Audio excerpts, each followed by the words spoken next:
juste présenter, enfin, je devrais me présenter plutôt moi que présenter les gens qui sont là, mais bon. Et, donc, Kerry Kennedy, elle est la présidente du Centre Robert F. Kennedy et de défense des droits de l'homme. Et vous connaissez Aminatou Haïdar, qui est la présidente du collectif des défenseurs sahraouis des droits de l'homme, Odessa. Ensuite, un acteur, Javier Bardem, qui a été impliqué très directement dans la production aussi de ce film-là. Et le producteur et réalisateur du film, qui est Álvaro Longoria. Et je vous cède sur ça la parole. Merci beaucoup. Merci beaucoup. Merci beaucoup. En français, c'est terrible parce que...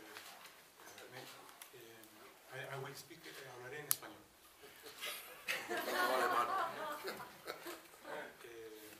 En 2008 fue cuando Javier y yo fuimos al Festival de Cine del Sáhara en los campamentos de refugiados, y yo creo que ese viaje cambió nuestra vida porque ese día empezó el rodaje del documental en el cual tardamos 4 años.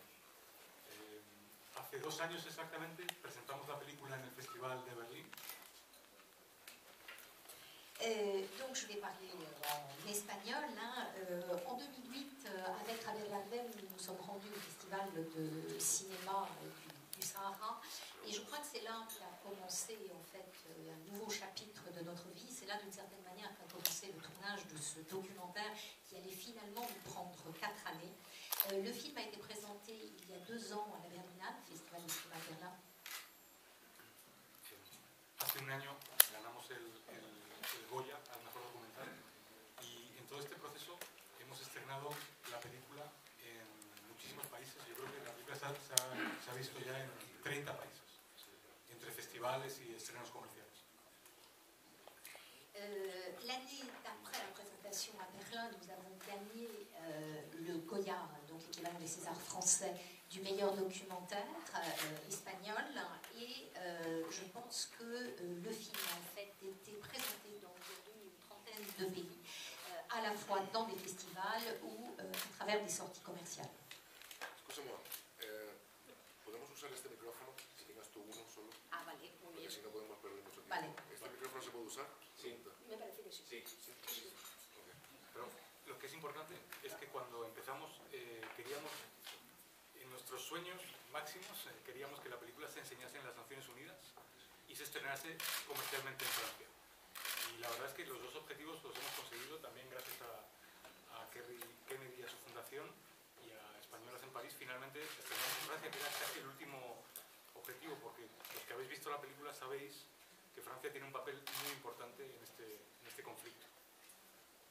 Alors je crois que en fait le plus important pour nous, notre rêve ultime, c'était deux choses. C'était la présentation du film aux Nations Unies et c'était atteindre une sortie commerciale. Ces 2 rêves aujourd'hui ont été accomplis, d'abord grâce à Kerry Kennedy et à sa fondation, et aujourd'hui donc cette annonce de la sortie commerciale en France, pour laquelle l'association Españolas en París a joué un rôle très important.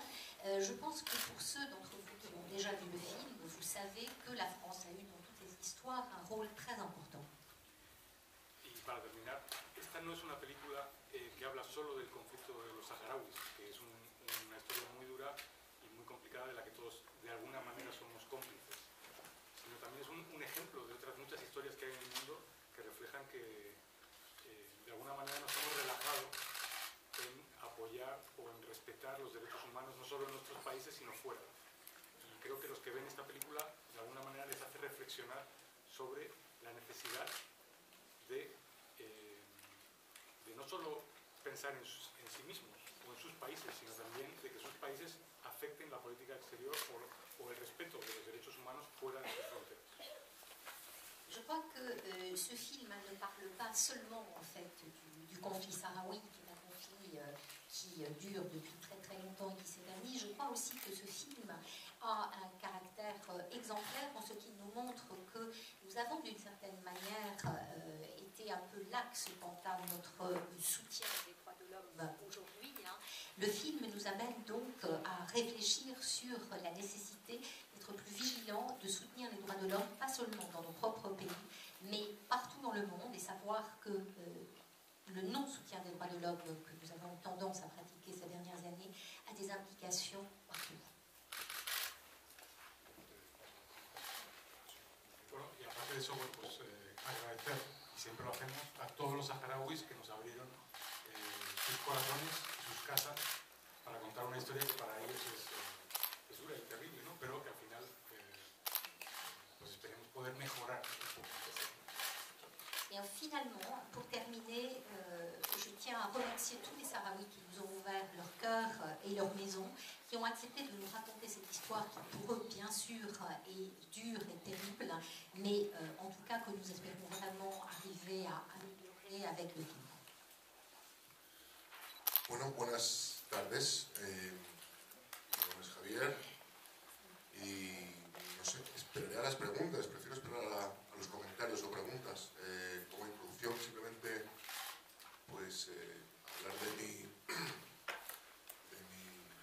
implicación en este documental por un deseo muy básico, que era el de intentar entender yo, a nivel personal, cuál era el conflicto, ¿no? ¿Por qué este conflicto está estancado durante tanto tiempo? Y en ese viaje de 4 años, pues sucedió el documental. Es verdad, como dice Álvaro, que para nosotros estar hoy aquí es muy importante. Es quizás, como dicen los toreros, la plaza más importante que torear, por la fuerte implicación y la gran capacidad de resolución que tiene Francia en este conflicto.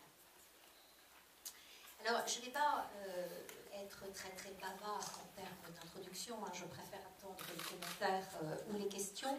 Je vais juste ajouter à ce que disait Álvaro Longoria que mon désir de faire ce film, il est né d'une volonté toute personnelle de comprendre, moi, ce qu'était ce conflit sahraoui qui durait depuis tellement de temps. Hein. Ça a été un voyage de 4 années qui a abouti, comme l'a dit Álvaro, dans la réalisation de ce documentaire. Mais je terminerai en disant que être ici aujourd'hui, hein, et c'est quelque chose de très important. Je vais paraphraser les toreros hein, qui parlent de l'endroit en fait de la lutte le plus important, hein, en raison du rôle capital qu'a joué la France, bien sûr, dans ce conflit, et dans l'espoir que nous avons que la France puisse avoir un rôle à jouer important dans sa résolution.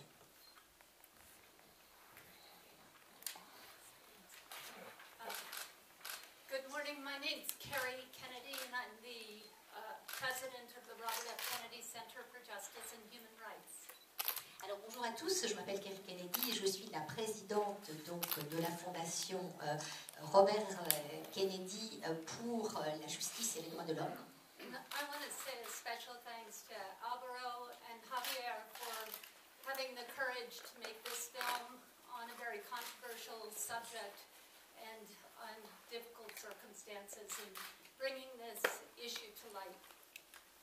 Alors je veux tout d'abord remercier Álvaro Longoria et Javier Bardem d'avoir eu le courage de faire un film sur un sujet qui donne lieu à tant de polémiques et sur un sujet qui est tellement compliqué.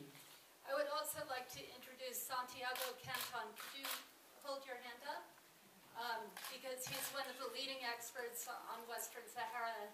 And if you're interested in additional information, you should talk to him. He's the director of the Robert F. Kennedy Partners for Human Rights Program. Je vais également vous présenter donc Santiago Canton, qui est l'un des grands experts sur le Sahara occidental. C'est quelqu'un qui travaille donc auprès de la Fondation sur une branche particulière qui s'appelle les Partenaires pour les droits de l'homme. Hein, et n'hésitez pas, à l'issue de cette conférence de presse, si vous souhaitez lui poser des questions, il sera là. Voilà, monsieur est là-bas au fond. And I'm especially deeply honored to be sitting with Aminatou Hadar, who is known as the Gandhi of Western Sahara.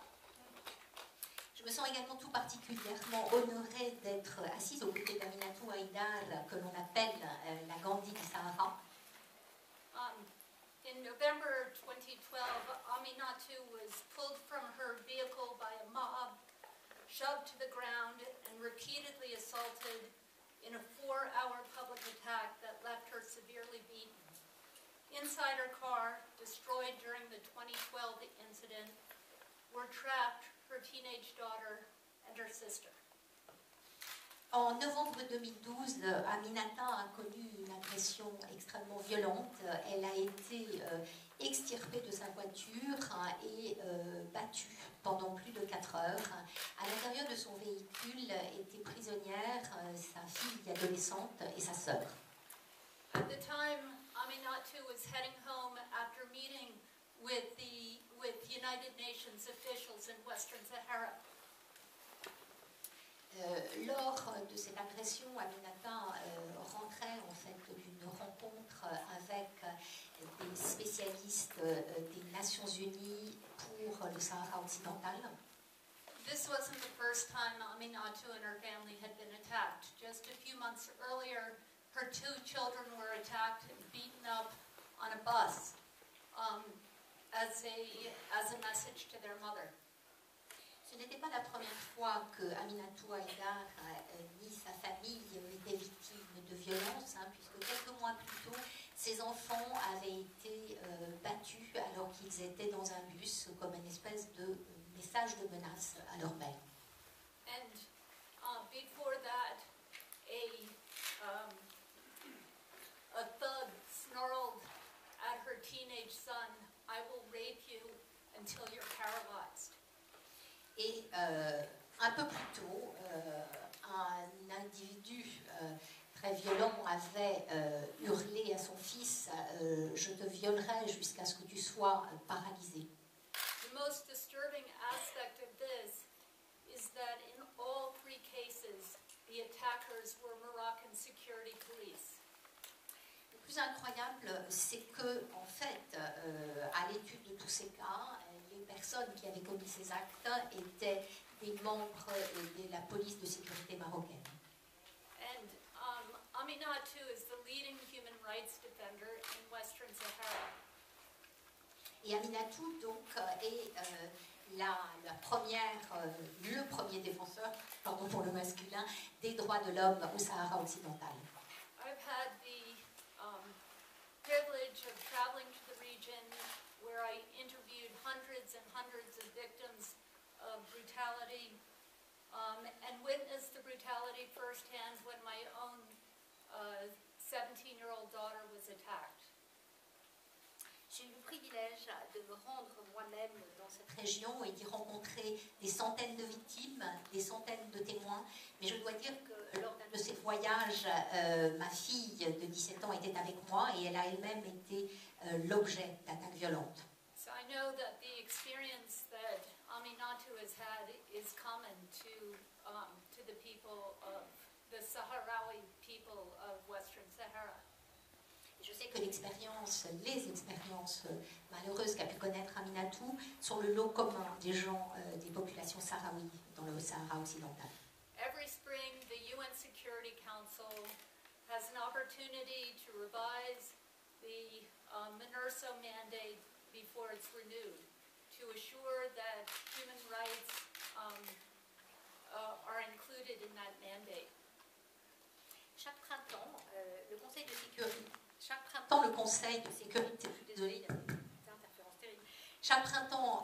de sécurité des Nations Unies a la possibilité, enfin en tout cas vote la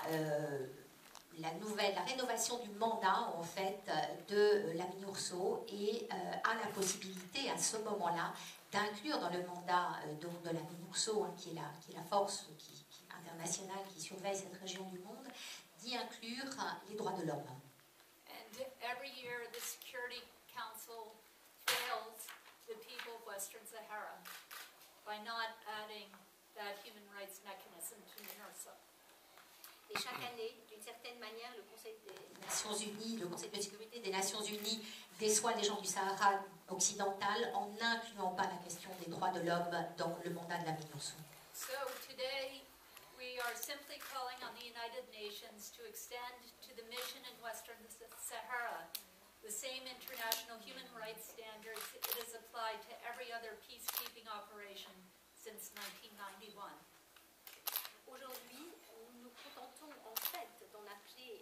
Nations Unies pour que les missions de maintien de la paix qui ont cours dans le Sahara occidental soient exactement les mêmes missions que celles qui sont généralement appliquées depuis 1901. I would now like to introduce the winner of the Robert F. Kennedy Human Rights Award, Aminatou Haidar. Et maintenant, donc, je vais donner la parole à Aminatou Haidar, qui a été distinguée par notre fondation et qui a reçu le prix 2013 de la fondation en tant que défenseur des droits de l'homme. Bonjour. Moi aussi, je tiens à remercier la présence. Je veux remercier tous les journalistes d'être venus, journalistes françaises, internationales, journalistes marocains. Et je remercie Madame Kelly Kennedy, présidente du Centre Robert F. Kennedy, pour m'avoir invité d'être parmi vous aujourd'hui. Je remercie M. Javier Bardem et M. Álvaro Longoria pour avoir pu organiser cet acte ici en France. C'est très important et on a besoin vraiment d'une telle sensibilisation au niveau de la France, que, sachant que la France peut jouer un rôle très important et primordial dans la recherche d'une solution définitive du conflit du Sahara occidental et peuvent mettre fin à notre souffrance en peuple. Dans le cadre de mon partenariat avec le Centre Robert F. Kennedy, je fais cette tournée de sensibilisation au niveau de l'Europe, au niveau des États-Unis. Aujourd'hui, nous sommes ici pour la projection d'un film qui est très important, qu'a organisé M.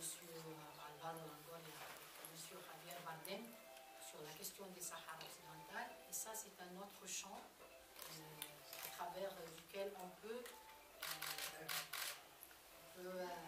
faire lumière sur la question des Sahara occidental et sur un conflit qui est à l'oubli, qui est oublié et qui est presque méconnu ici en France.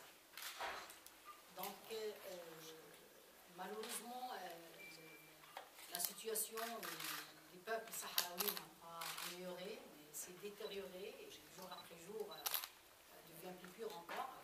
Et surtout, la population sahraoui qui se trouve sous occupation marocaine, qui souffre toujours les affres d'une répression féroce perpétrée au quotidien de la part des autorités marocaines. Et moi, je suis témoin, que je suis victime pour maintes reprises. J'étais déportée, disparue à l'âge de 20 ans. J'ai passé 4 années disparue dans un bain secret, toutes les 4 années avec des yeux bandés. J'ai subi toutes sortes de tortures psychiques et physiques. Et une autre fois détenue, j'ai perdu 7 mois ferme, c'était en 2005.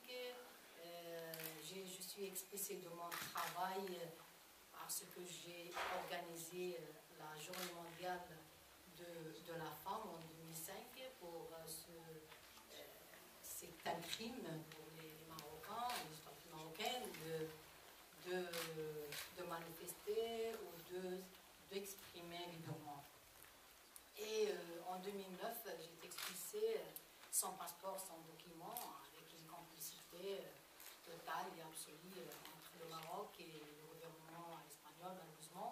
J'ai été expulsée aux îles Canaries, aux îles de la Salette, là où j'ai entamé une grève de la faim qui a duré 32 jours. N'était la solidarité internationale et surtout le rôle qu'a joué le Centre Robert F. Kennedy au niveau des États-Unis et la solidarité des peuples espagnols, parce que j'étais vraiment bien accueillie aux îles Canaries. Je n'ai jamais senti que j'étais isolée ou j'étais seule, j'étais en famille.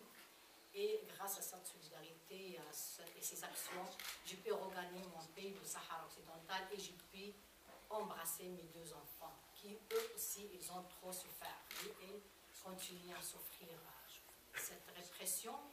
Ma situation reflète ce que vivent les Sahraouis au quotidien. Au Sahara occidental, et ici, je dois parler de la zone qui est la partie qui est sous administration marocaine, qui sont les territoires occupés des Sahara occidental. Tous les droits, ils sont privés. On n'a pas droit d'association. Moi, je suis, comme m'a présenté notre ami José, que je suis présidente de CODESA, qui est le collectif des défenseurs sahraouis de droits de l'homme, mais qui est une association illégale par le Maroc, refuse de nous donner l'autorisation de au moins tenir le congrès constitutif, même selon la loi marocaine. Et donc, pas de droit d'association, pas de droit de rassemblement, pas de droit de manifestation. Toute manifestation est réprimée. La dernière, c'était le 15 février, et plus pire encore que le directeur de Human Rights Watch a été interdit d'arriver à la manifestation. Lui aussi, il y avait une délégation britannique qui ont été intimidés, et un agent de la police a volé l'appareil, le caméra, appareil photo d'un député qui est germain, un député parlementaire du Royaume-Uni.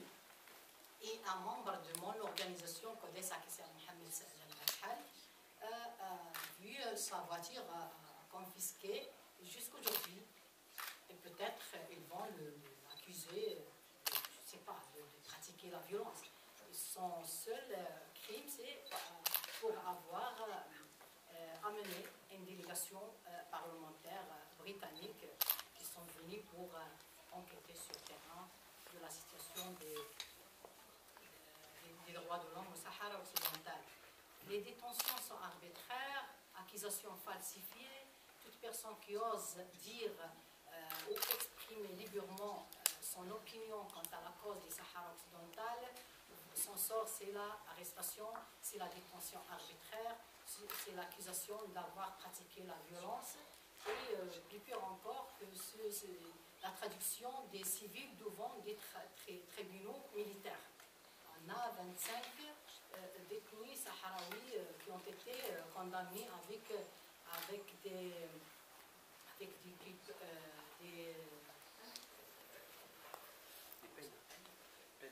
des peines, de dire peine, qui varient entre 20 ans et la peine à perpétuité. Et le dernier, c'est un civil, c'est un vieux, qui sera aussi condamné devant un tribunal militaire qui s'appelle Bagdaoudi. Il a été arrêté avec toute sa famille. Et le dernier groupe, c'est un groupe de journalistes volontaires sahraouis qui ont été détenus à Tiznit.